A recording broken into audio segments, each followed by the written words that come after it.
संभल की फाइल फिर खुलने जा रही है और यह फाइल खुलवा रहे हैं उत्तर प्रदेश के मुख्यमंत्री योगी आदित्यनाथ जी। अब इस बात की समीक्षा होगी कि जो 184 हिंदू मारे गए थे उनके हत्यारे छूट क्यों गए। 1978 में कांग्रेस की सरकार थी, उस समय जबरदस्त दंगा हुआ था, सारे के सारे हिंदू मारे गए, वहां पे हिंदुओं की निर्मम हत्या हुई, हिंदुओं ने पलायन किया, लेकिन हत्यारों को सजा नहीं हुई। अब वो फाइल दोबारा खुलेगी। अब सवाल यह है कि क्या उन हत्यारों को सजा होगी, क्योंकि इतना समय बीत चुका है, एविडेंस सारे खत्म हो चुके हैं, हिंदू वहां से पलायन कर चुके हैं। क्या दोबारा हिंदू आके अपनी गवाही देंगे? क्या वर्तमान कानून के अंतर्गत उनको सजा मिल पाएगी क्या? क्योंकि जो नया कानून है वो तो लागू नहीं होगा, वो जो मुकदमा खुलेगा वो पुराने कानून से ही चलेगा। तो पुराने कानून से 1984 में जो हजारों सिख मारे गए उनको आज तक न्याय नहीं मिला। उस पुराने कानून में 1990 में जो हजारों की संख्या में कश्मीर में हिंदू मारे गए उनको न्याय नहीं मिला। तो 1978 के में जो हत्यारे थे जिन्होंने 184 हिंदुओं को मारा था, उनको सजा मिलेगी, कैसे मिलेगी, यह भविष्य में तय होगा। लेकिन बात यह है कि दंगा हुआ क्यों? संसद भी थी, संविधान भी था, सुप्रीम कोर्ट भी था, हाई कोर्ट भी था, फिर दंगा हुआ क्यों?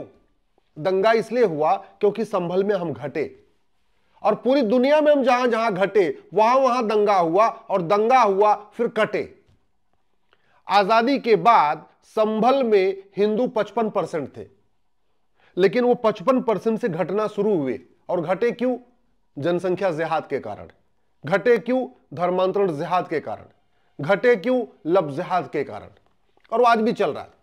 और घटते घटते 78 में जनसंख्या जो 55% थी आजादी के समय, वो काफी घट गई। और घट गई तो दंगा हुआ, और दंगा हुआ तो 184 लोग मारे गए, फिर सब लोग पलायन कर गए। तो आज की डेट में संभल में जनसंख्या 85 और 15% की हो गई है। पहले वो रेशियो था 55% 45%, अब रेशियो हो गया है उल्टा, ठीक उल्टा हो गया, 15% हिंदू और 85% कन्वर्टेड हिंदू। इसका स्थायी समाधान क्या है? क्या संभल के अगर दंगाइयों को सजा मिल जाएगी तो पूरे देश में शांति आ जाएगी? क्या हमारे जो भविष्य के खतरे हैं वो खत्म हो जाएंगे? मेरा उत्तर है नहीं। हमें सीखना चाहिए कश्मीर के दंगों से, हमें सीखना चाहिए संभल के दंगों से। हम जहां जहां घटते हैं वहां वहां कटते हैं। अफगानिस्तान में घटे तो कटे, पाकिस्तान में घटे तो कटे, बांग्लादेश में घटे तो कट रहे, कश्मीर में घटे तो कटे, संभल में घटे तो कटे। और घटने का पहला कारण लब जिहाद। उस समय भी लब जिहाद था, आज भी लब जिहाद है। नया कानून जो बना है भारतीय न्याय संहिता, इसमें एक चैप्टर होना चाहिए ऑफेंस रिलेटिंग टू लब जिहाद। दुर्भाग्यवश इसमें चैप्टर है नहीं। दूसरा हमारा घटने का कारण ड्रग जिहाद, इसमें एक चैप्टर होना चाहिए offence relating to drug smuggling, इसमें है नहीं। लेकिन हम क्यों घट रहे हैं? धर्मांतरण के कारण। तो एक चैप्टर होना चाहिए ऑफेंस रिलेटिंग टू कन्वर्जन, लेकिन इसमें नहीं है।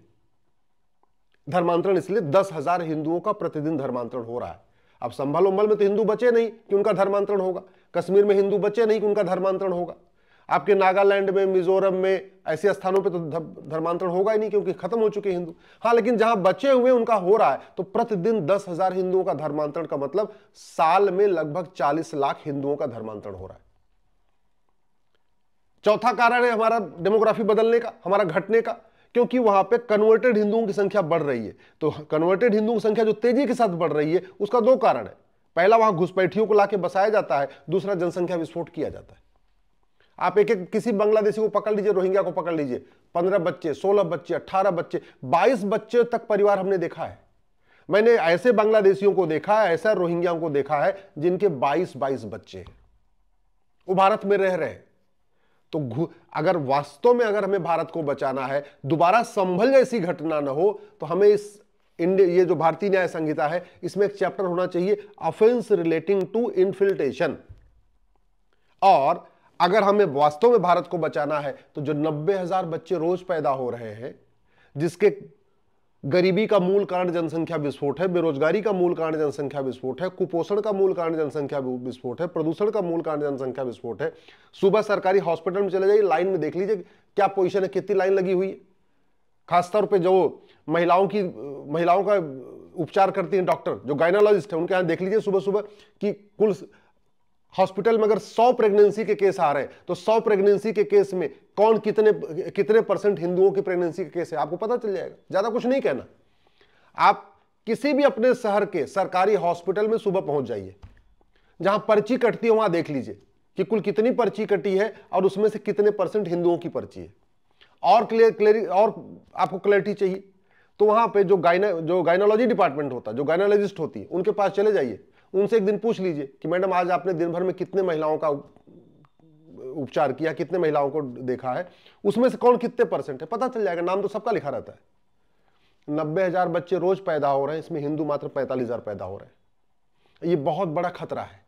अभी तो जो संभल में हुआ 1978 में, अगर हमने घुसपैठियों को नहीं भगाया, धर्मांतरण नहीं रोका, जनसंख्या विस्फोट नहीं रोका, लफ्ज़ जिहाद को नहीं रोका, ड्रग्स जिहाद को नहीं रोका, तो ऐसे संभल जैसे हजारों शुरू हो जाएंगे 15 से 20 साल के बाद। ये तो 1978 में हुआ था। क्यों हुआ था? क्योंकि हम कम हो गए। 50% कम हुए तो दंगा शुरू। पूरे भारत में आप उठा के देख लीजिए, जहां जहां 50% से कम हुए दंगा शुरू। और पूरी दुनिया में उठा के देख लीजिए, लफ्ज़ जिहाद के ऊपर ब्रिटेन की पार्लियामेंट में चर्चा हो रही है। हम जिसको लफ्ज़ जिहाद कहते हैं वो ग्रूमिंग गैंग कहते हैं, और ग्रूमिंग गैंग पे चर्चा हो रही है। बड़े बड़े मतलब दुनिया के यूरोप में चर्चा हो रही है, और हमारे देश में लोकसभा और राज्यसभा में आज तक लफ्ज़ जिहाद के ऊपर चर्चा नहीं हुई। लफ्ज़ जिहाद कैसे रुकेगा, इस पर चर्चा नहीं हुई। एक चीज आपको बता दूं, पेट में कोई हिंदू मुसलमान पारसी ईसाई नहीं होता। पेट में तो भ्रूण होता है, भ्रूण। हिंदू मुसलमान पारसी ईसाई बनता है पेट के बाहर आने के बाद, मां के पेट से बाहर आता है तब। तो सवाल यह है, ऐसी कौन सी टीचिंग है जिसके कारण एक व्यक्ति तो किसी चींटी को नहीं मारता एक बच्चा, और दूसरा बच्चा सबको मारना शुरू कर देता है? वो हमें सबसे पहले हेट स्पीच को डिफाइन करना पड़ेगा। अगर हम चाहते हैं भारत में शांति रहे तो हेट स्पीच को डिफाइन करना चाहिए। और जितनी भी मजहबी तकरीरें हैं, जितनी भी मजहबी किताबें हैं, सबकी समीक्षा होनी चाहिए कि कहीं किसी किताब से हेट स्पीच तो नहीं आ रही है। वेद की भी समीक्षा होनी चाहिए, पुराण की भी समीक्षा होनी चाहिए, भगवत गीता, उपनिषद, सत्यार्थ प्रकाश, सबकी समीक्षा होनी चाहिए। बाइबल, कुरान की भी समीक्षा होनी चाहिए, हदीसों की भी समीक्षा होनी चाहिए। जितनी चौपाइयां हैं, जितने आपके भजन कीर्तन, उनकी समीक्षा होनी चाहिए। अजान की भी समीक्षा होनी चाहिए, कहीं अजान से हेट स्पीच तो नहीं आ रही है, कुरान से हेट स्पीच तो नहीं आ रही है, हदीस से हेट स्पीच तो नहीं आ रही है, वेद, पुराण, गीता, रामायण से हेट स्पीच तो नहीं आ रही है। समीक्षा होनी चाहिए, सबकी होनी चाहिए। अगर हम भारत को बचाना चाहते हैं, संभल जैसी घटना दोबारा हम रोकना चाहते हैं, तो हमें तत्काल ये माइनॉरिटी मेजॉरिटी का कॉन्सेप्ट खत्म कर देना चाहिए। भारत में अल्पसंख्यक बहुसंख्यक का खेल बंद करना चाहिए। मजहब के आधार पर जो नियम कानून चल रहे हैं इनको खत्म करना चाहिए। मजहब के आधार पर जो मंत्रालय चल रहा है, मजहब के आधार पर जो आयोग चल रहा है, मजहब के आधार पर वक्फ बोर्ड चल रहा है, मजहब के आधार पर वक्फ ट्रिब्यूनल चल रहा है, मजहब के आधार पर जो मदरसे चल रहे हैं, मजहब के आधार पर जो मिशनरी स्कूल चल रहे हैं, मजहब के आधार पर जो कॉलेज चल रहे हैं, मजहब के आधार पर जो यूनिवर्सिटी चल रही है, इनको बंद करना चाहिए और 10वीं तक समान शिक्षा लागू करना चाहिए। हमें अगर भारत को बचाना है तो ये जो दुनिया भर के मैरिज एंड डाइवोर्स लॉ है, हिंदू का अलग, जैन का, हिंदू का अलग, पारसी का अलग, क्रिश्चियन का अलग और मुस्लिम्स का अलग, इनको सबको खत्म करने के लिए एक यूनिफॉर्म सिविल कोड लागू करना चाहिए। हमें अगर भारत को बचाना है तो जो संविधान के शेड्यूल 7 लिस्ट 3 में लिखा हुआ है, एंटी नंबर 20A में, एक हमें जनसंख्या नियंत्रण कानून बनाना चाहिए। अगर हमें भारत को बचाना है तो हमें ड्रग्स जिहाद के खिलाफ कठोर कानून बनाना चाहिए। अगर हमें भारत को बचाना है तो हमें भय बिन होय न प्रीत भगवान राम के सिद्धांत को लागू करना चाहिए। सठे साठम समाचरित भगवान कृष्ण के सिद्धांत को लागू करना चाहिए। आखिर ये दंगे भारत में होते हैं, दुबई में दंगा क्यों नहीं होता, अरब में दंगा क्यों नहीं होता, सिंगापुर में दंगा क्यों नहीं होता, भारत में क्यों होता है? क्यों?